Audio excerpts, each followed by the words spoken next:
Sobat Ceria dimanapun sobat berada. Nah ini kita di segmen Kunir, kunjungan inspirasi.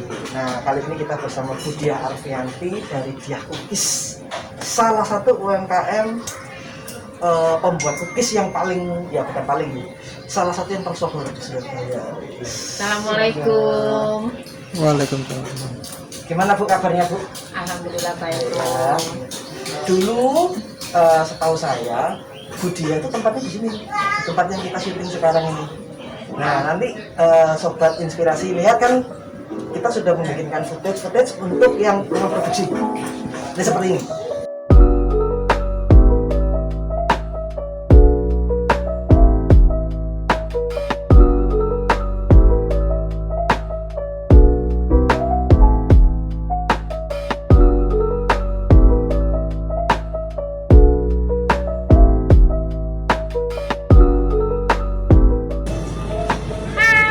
Datang di tempat produksi Diah Cookies.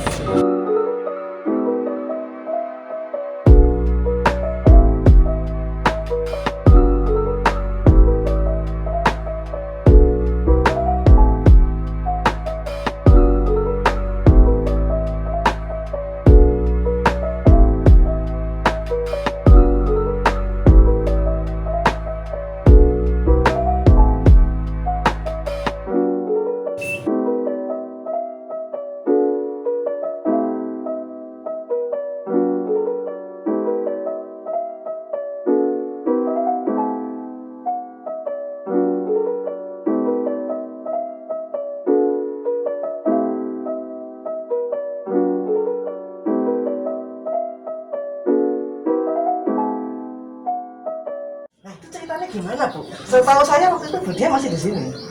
Ya sih, sekitar 4 tahun 5 tahun yang lalu kita masih tempat produksinya jadi satu dengan tempat tinggal. Ya di tempat ini dulu nyetaknya di sini, ovennya di sini, di sini, di sini.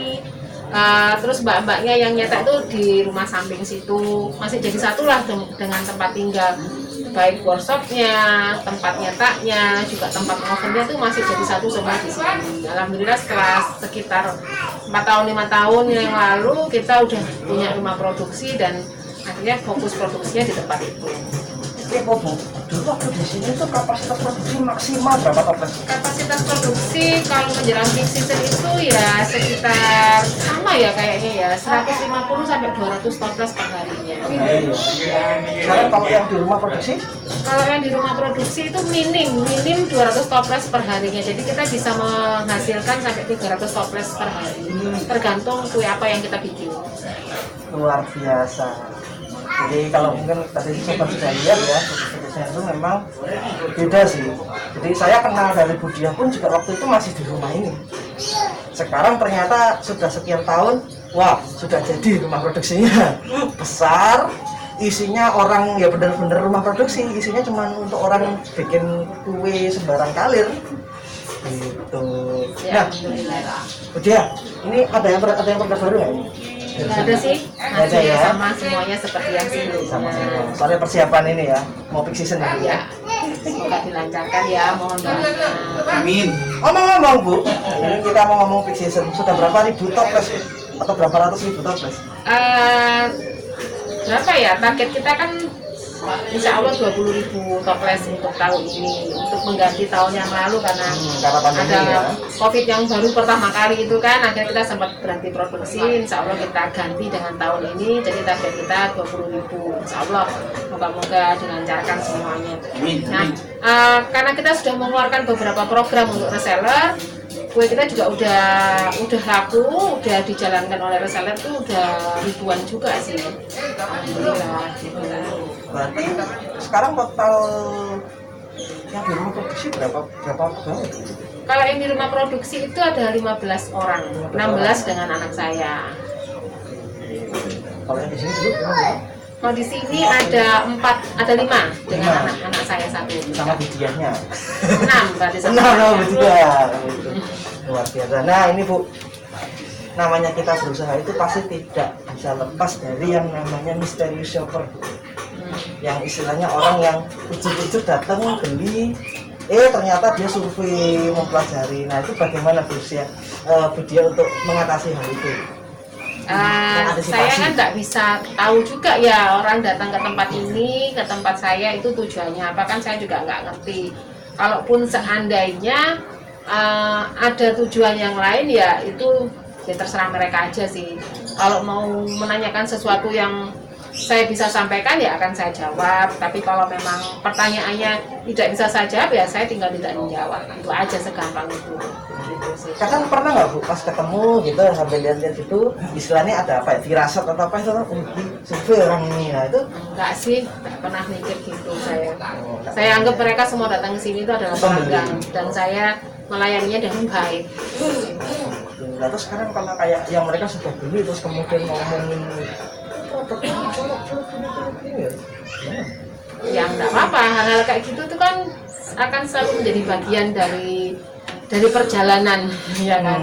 Nah itu sedikit banyak yang pasti baper. Nggak mungkin kalau saya katakan bahwa saya tidak baper, tapi saya harus bisa mengambil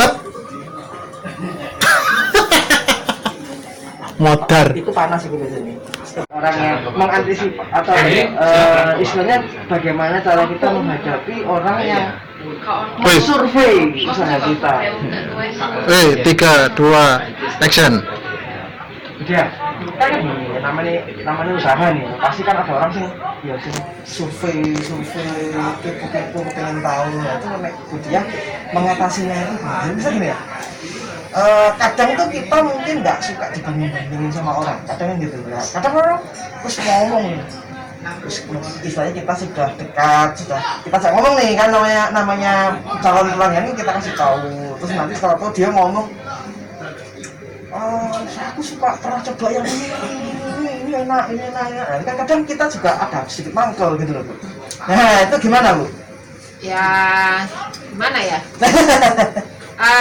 Apa ya, kita kan nggak bisa memaksa semua orang untuk menyukai produk kita ya, tapi kita cara mengatasinya ya kita percaya diri aja dengan produk yang sudah kita punya. Kita tahu value apa yang ada di produk kita kan, jadi lebih gampangnya gitu. Kalaupun menerima atau untuk orang-orang kompetitor seperti itu ya udah biasa, itu pasti akan terjadi pada semua orang. Jadi tinggal kitanya aja mau gimana. Kalau saya sih lebih memilih untuk ya udahlah terserah gitu, mau datang ke tempat saya untuk mengamati, mau datang ke atau membeli produk saya untuk membandingkan, yaitu monggo, itu hak mereka, saya juga tidak bisa melarang. Atau bahkan mereka mengatakan produknya lebih bagus dari punya saya, itu ya boleh saja, monggo. Karena bebas ya, sekarang itu apalagi era digital itu kan sangat bebas, jadi ya tidak bisa melarang gitu loh. Paling ya cuma batin ngenes tok gitu, tapi ya sudah gitu, mau apa lagi gitu kan. Saya harus menyiapkan mental untuk menghadapi itu. Ini yang harus dihadapi.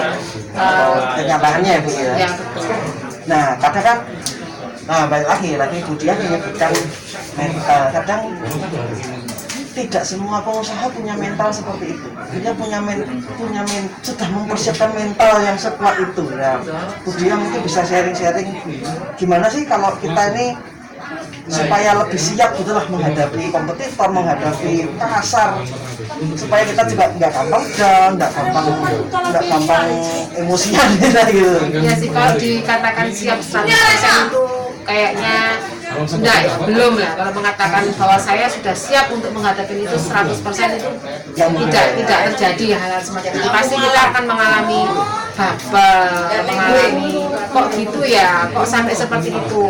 Tapi kembali lagi, kalau kondisi seperti itu akan saya ingat lagi bahwa tujuan saya itu sebenarnya apa. Tujuan dari usaha Diah Cookies ini sebenarnya apa. Kalau saya hanya memikirkan hal-hal kecil kayak gitu, nanti saya akhirnya lepas dari tujuan saya yang sebenarnya. Itu sih kok. Gitu ya. Nah, buat sobat ceria, jadi kita kadang nggak bisa 100% wah bakal siap dengan kondisi apa yang dilempar sama kita ya, ke kita ya Bu ya. Tinggal ya paling ya berarti kembali ke pengalaman ya Bu ya. Iya. Pengalaman, terus kita sudah up and down-nya, naik turunnya usaha, naik turunnya istilahnya kondisi di pasar gimana, itu kan membentuk ya. Iya, karena yang namanya persaingan itu tidak bisa dihindari. dimanapun, dengan siapapun, apapun produk kita yang namanya persaingan itu akan selalu ada. Walaupun itu tidak sejenis dengan produk kita juga akan jadi persaingan. Nah kalau gitu dia pilih mana? Yang banyak saingannya atau yang nggak ada saingannya? Sebenarnya pesaing itu adalah guru yang paling baik untuk kita. Atau paling gratis?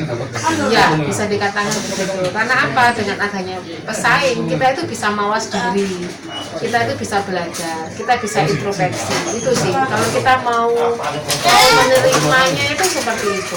Jadi nggak dipandang melulu jeleknya, tapi kita juga harus bisa mengambil sisi positifnya. Seperti itu. Kalau disuruh milih antara yang ada saingan sama nggak ada saingan, Bu, dia pilih yang mana sih? Ya nggak bisa memilih, semuanya itu pasti ada saingan. Pasti ada saingan. Pesaing itu ya itu tadi, kalau kita bisa mengambil sisi positifnya itu bisa jadi sebuah pembelajaran yang luar biasa untuk kita. Jadi kalau kompetitor bisa lebih baik, harusnya kita juga bisa lebih baik lagi, seperti itulah. Jadi ya istilahnya berarti kitanya juga harus punya mindset, kita nggak boleh marah. Misalnya kita nggak boleh iri boleh, tapi harus dibarengi dengan kita harus action sesuatu. Gitu ya Bu ya. Betul.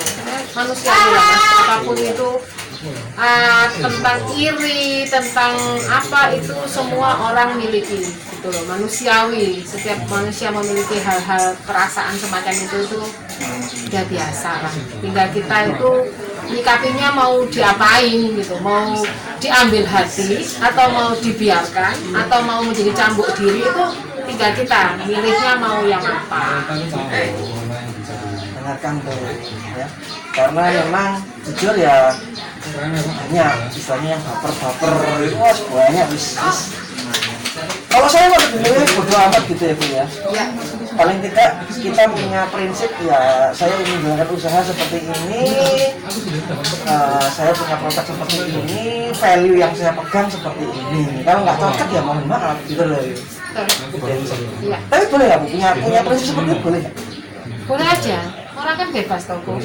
Kita mau memilih apa, kita mau bagaimana, itu hak kita. Kita nggak perlu Tanya orang lain ya? tanya orang lain apakah saya benar, apakah saya salah. Itu kayaknya nggak perlu gitu. Nah, satu lagi Bu, ini kan kita di daerah Ketangga nih ya. Reaksi dari tetangga sekitar gimana dengan usaha itu? Kan istilahnya kan tahu jadi rame ya itu Bu. Ya kan para tetangga kan tahu betul ya bagaimana saya memulainya, bagaimana dan kenapa saya memulainya, kan tahu banget kondisi. Memang kan di kampung itu kan persaudaraannya, kekeluargaannya kan luar biasa. Jadi ya kebetulan juga orang-orang yang bekerja di saya itu adalah tetangga sekitar juga. Jadi ya saya memberdayakan mereka. Ya saling support lah kita di sini ya, sama-sama lah. Memang kita hidup itu kan tidak cuma sekali dua kali kan, kita tahunan di sini, bahkan mungkin akan seumur hidup kita di sini. Jadi ya udah baik-baik lah semua, alhamdulillah mereka baik kepada kita. Jadi kita juga harus tahu diri lah seperti apa untuk menempatkan diri bagaimana. Ya, itu ini akhir dari sesi kunir dengan inspirasi buat sobat ceria yang penasaran, kepingin tanya, monggo silakan dituliskan di kolom komentar pertanyaannya apapun, nanti akan coba tim kami akan balas, atau mungkin dari timnya itu dia juga akan membalas itu ya. Nah, jangan lupa like video ini jika sobat inspirasi mendapatkan pencerahan, mendapatkan manfaat dari obrolan singkat santai sore kita ini Bu. Iya, betul. Nah, jangan lupa di share juga ke media sosial, jadi biar orang tahu gitu loh. Jadi apa sih yang harus dimiliki oleh seorang pengusaha untuk bisa maju sukses? Oke, akhir kata subscribe jangan lupa, supaya kita bisa sering-sering melakukan kunjungan-kunjungan ke UMKM Surabaya yang luar biasa ini. Oke, saya Andreas, Saya Budia Artianti. salam inspirasi.